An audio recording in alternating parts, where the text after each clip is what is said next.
Good morning students. आज हम अपनी रिवीजन क्लास में डिस्कस करेंगे what are digestants, what are carminatives and appetite suppressants. ये बहुत छोटा सा टॉपिक है और यही आज हम डिस्कस करेंगे। First is what are appetite suppressants. Appetite suppressants are also called as anorexia.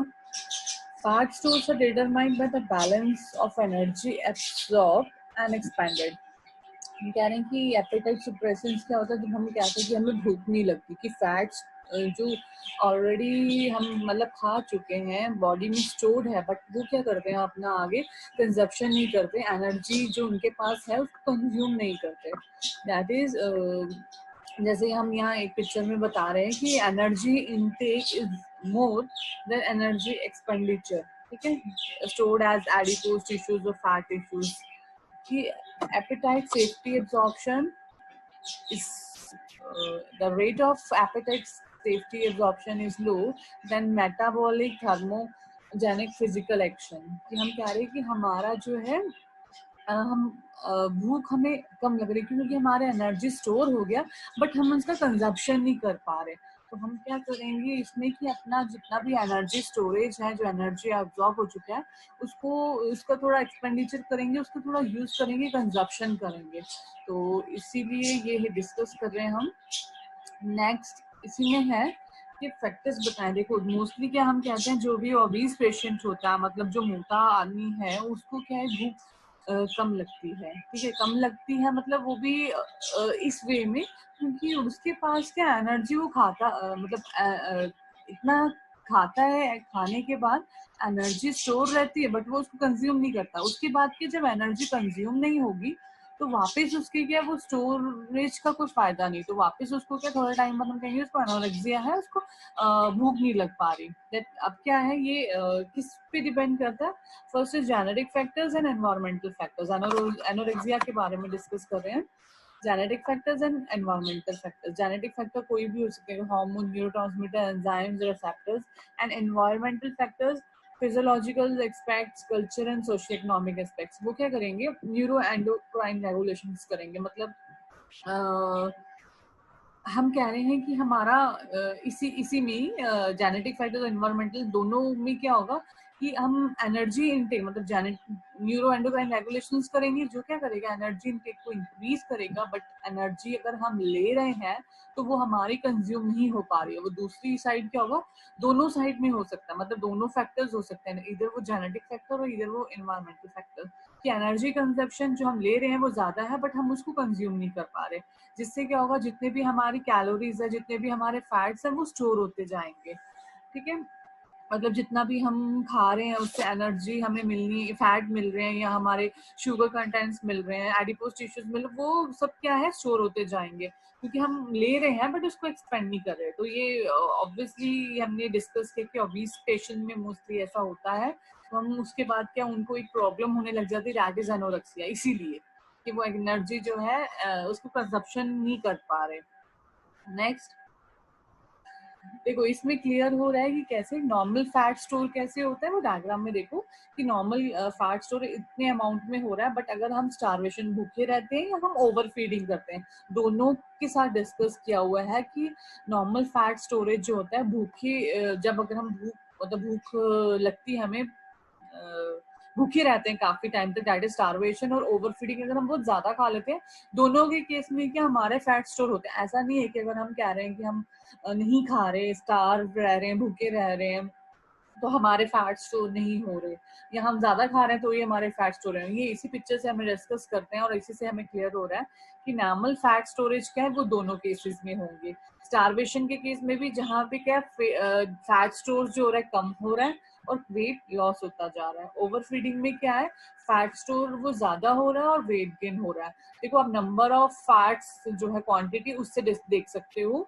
कि जो स्टारवेशन के केस में है, ये स्टारवेशन के केस में है ये कम फैट स्टोर हो रहा है, और यहाँ पे क्या है ओवर फैट स्टोर हो रहे हैं, ज्यादा फैट स्टोर हो रहे हैं तो वेट गेन हो रहा है। तो सेम देखो दोनों के केस में क्या है, जितना भी हम कह रहे हैं लैप्टिन या इंसुलिन का जो डिमांड है वो कम होगा, यहाँ पे ज्यादा होता जाएगा। एट लास्ट यहाँ पे भी फूड इनटेक अब हमें ज्यादा चाहिए और एनर्जी एक्सपेंडिचर हमें कम चाहिए। देखो हमने पीछे भी ये डिस्कस किया था।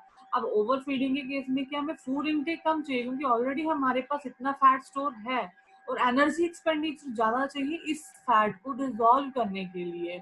तो हमें क्या इसको कंज्यूम करना पड़ेगा, हमें एनर्जी को खर्च करना पड़ेगा, क्योंकि हमारे पास ऑलरेडी बहुत सारा फैट है। और यहाँ पे क्या हमारे पास फूड इनटेक को ज्यादा करना पड़ेगा, जिससे क्या हम उसको कंज्यूम कर पाए, क्योंकि यहाँ पे हमारा फैट स्टोरेज कम है।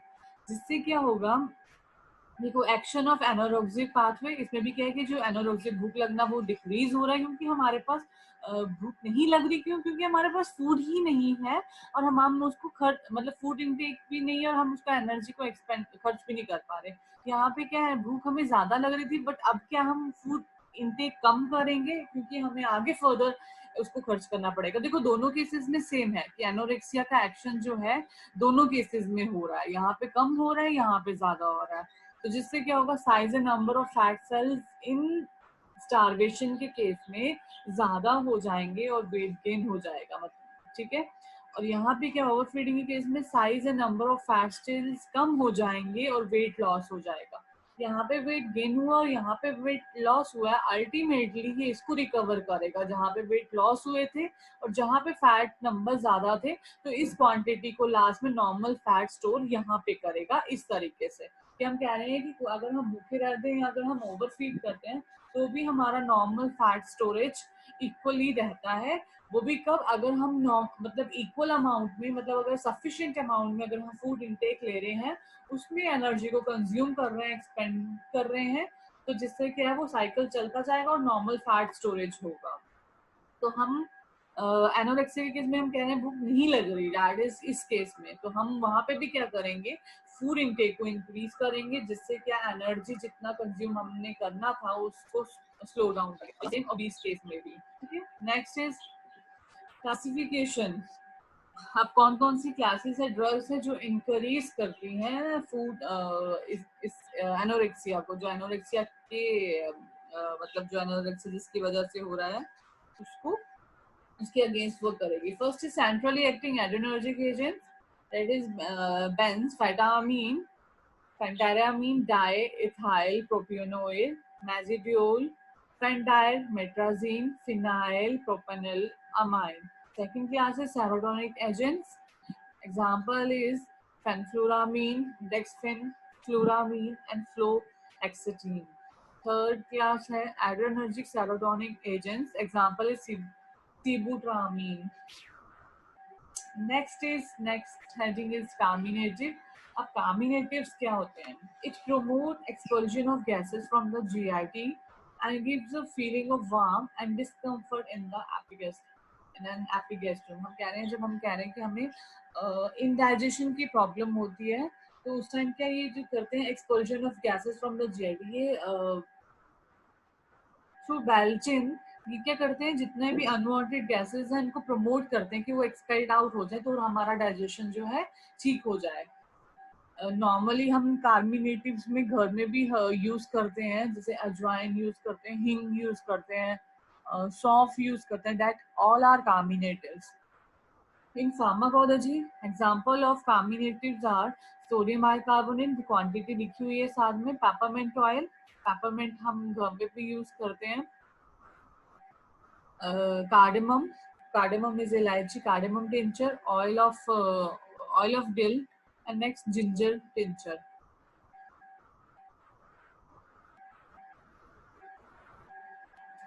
Next is sodium bicarbonate reacts with acid and form carbon dioxide. हम जो ये क्लासेस पढ़ी हैं हमने पीछे कार्मिनेटिव्स की, फर्स्ट है सोडियम बाइकार्बोनेट। सोडियम बाइकार्बोनेट क्या करता है, रिएक्ट विद एसिड। एसिड कौन सा, जो हम जो कह रहे हैं कि हमारा जो नॉर्मली पैप्सिन भी होता है स्टमक में, वो क्या करता है, फूड को डिसॉल्व और उसको तोड़ने के लिए काम आता है। तो वो क्या करेगा, सोडियम बाइकार्बोनेट उस एसिड के साथ रिएक्ट करेगा और बना कार्बन डाइऑक्साइड गैस बनेगी, जो क्या करता है, हमारा जो एसोफेजियल स्फिंक्टर है, जहाँ हम कह रहे हैं कि जहाँ से फूड मतलब एब्जॉर्ब होने के बाद, डाइजेशन के बाद फर्दर बॉडी में इसके एनर्जीज और फैट स्टोर होते हैं, तो वो क्या करेगा, वहां पे CO2 गैस को प्रोड्यूस करेगा, बनेगा, जिससे क्या है, हमें बैल्चियंस होंगे, रिफ्लेक्स एक्शन होगा, मतलब जिसको हम डकार बोलते हैं। तो रिफ्लेक्स एक्शन होगा, उससे क्या होगा, गैस जो है माउथ के थ्रू बाहर आ जाएगी और हमें जो डिस्कम्फर्ट वाला फीलिंग था वो जो जीआईडी में वो कंफर्ट फील होने लग जाएगा। तो मतलब सोडियम बाइकार्बोनेट क्या करता है, एसिड के साथ रिएक्ट करने के बाद कार्बन डाइऑक्साइड प्रोड्यूस करेगा और कार्बन डाइऑक्साइड क्या होगा, एक्सपेल्ड आउट हो जाएगा from GID through mouth. Other contains volatile oils which give irritation action, और जो पेपरमिंट ऑयल है वो क्या करते हैं, वो इरिटेशन एक्शन देते हैं with motility and relaxation of lower oesophageal sphincters which ends with warm feeling and discomfort. तो जिससे कि वो वापस गैसेस जो है एक्सपेल्ड आउट हो जाएंगी माउथ के थ्रू और कंफर्ट फीलिंग होने लग जाएगी। Uses of carminators: dyspepsia, discomfort in the upper abdomen, gas formation, feeling of fullness and burning sensation. Next is digestants or appetite stimulants. These are the substances intended to promote digestion of food. ये जो digestants और appetite stimulants है, जो हम कह रहे हैं भूख को बढ़ा रहे हैं, ये क्या करते हैं, substances ये promote करते हैं, increase करते हैं digestion, food के digestion को increase करते हैं. A number of proteolytic, amylolytic and lipolytic enzymes are marked in combination formulas. मतलब जो enzymes हैं जो help करते हैं food को डिसॉल्व होकर डाइजेस्ट होने के लिए, तो वो एंजाइम्स यहाँ पे वर्क करते हैं. Vigorously promoted for dyspepsia symptoms and as appetite stimulants and health tonics. इसको हम क्या कह रहे हैं, यूज करते हैं. डिस्पेप्सिया सिम्टम मतलब हम कह रहे हैं जब इनडाइजेशन होता है, फूड हमें हजम नहीं होता, उस केस में क्या करेंगे, डाइजेस्टेड और एपेटाइट स्टिमुलेंट्स जो है उसके अगेंस्ट वो करेंगे, उसको और इंक्रीज करेंगे डिस्पेप्सिया के सिम्टम्स को, मतलब और रेस्पिरेटरी स्टिमुलेंट और हेल्थ टोनिक की तरह ये उसको और प्रमोट करेंगे. दे आर ओकेजनली बेनिफिशियल कब, when elaboration of enzyme in GID is efficient. Last, their routine tonic and appetite mixtures is irrational. मतलब जो इनका रूटीन यूज है डाइजेस्टेंट और स्टिमुलेंट्स का, ये क्या करेंगे, उसको इंक्रीज करेंगे. मतलब फर्दर अगर हम इसको लेते हैं तो डेली के ये डाइजेशन के लिए हेल्प करेंगे और वो वर्क मतलब फूड की डाइजेशन के लिए और उसके एब्जॉर्प्शन के लिए हेल्प करेंगे और उसको प्रोग्रेस करेंगे. Next is example of digestive and respiratory stimulants. First is pepsin, papain, and pancreatin. Pepsin may be used along with HCl in gastric agallia due to atopic gastritis, gastric carcinoma, pernicious, anemia, etc. Papain. It is a proteolytic enzyme obtained from raw papaya. ये जो हम पीछे enzymes पढ़ रहे थे जो help करते हैं डाइजेशन ऑफ फूड के लिए, तो ये है pepsin, papain and pancreatin. Its efficacy after oral ingestion is doubtful. Next is pancreatin. It's a mixture of pancreatic enzymes obtained from hog and pig pancreas. It contains amylase, trypsin, and lipase, and is indicated in chronic pancreatitis or other exocrine pancreatic deficiency states. Fat and nitrogen content of stools may be reduced, and diarrhea may be prevented because of pancreatin. It has also been used as enteric coated tablets or capsules to protect the enzyme from being themselves digested in the stomach by pepsin. Next example, diastase enzyme and tacadiastase. These are amylolytic enzyme obtained from the fungus Aspergillus aureus. They have been used in pancreatic insufficiency. And last example is methyl polysiloxane. It is a silicon polymer, reduce surface tension and collapse froth, and anti-foaming agents. It is not absorbed from GID and it's pharmacologically inert.